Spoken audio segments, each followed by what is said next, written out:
Le jupitérien s'intéresse au jeu,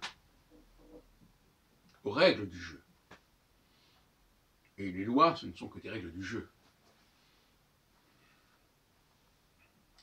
Moi, je me considère comme un jupitérien, et je m'intéresse beaucoup aux règles du jeu, notamment en linguistique, pour dire la vérité. Pas seulement, mais en linguistique, il y a des jeux, il y a des règles du jeu, il y a des règles de grammaire, il y a des lois.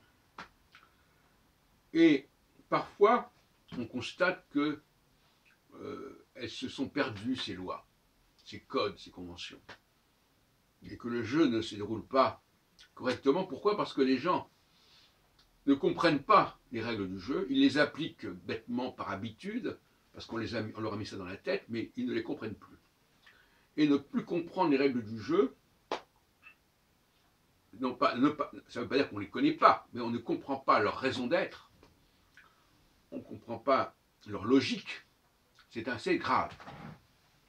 Le rôle jupitérien, c'est de veiller à ce que la compréhension des règles du jeu ne se perde pas, ne se corrompe pas.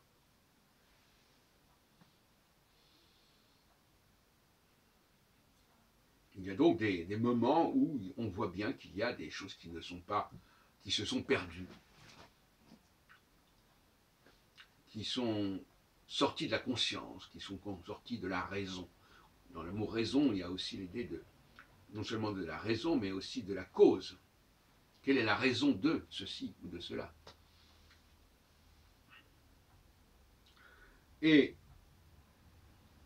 un jupitérien ne peut pas s'épanouir s'il ne s'occupe pas des règles du jeu. Et d'une certaine manière, s'occuper des règles du jeu, c'est faire jouer les gens selon les règles du jeu qu'il a fixées ou qu'il a restaurées.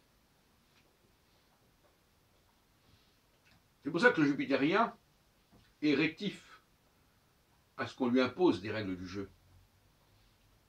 Surtout quand elles ne sont pas valables, quand il ne les trouve pas valables. Parce que c'est son rôle à lui.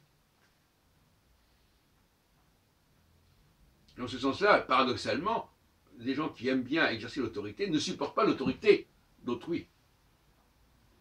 Donc quand on dit qu'il y a un problème avec l'autorité, ça ne veut rien dire, parce que tout dépend de quel côté de la barrière on se trouve.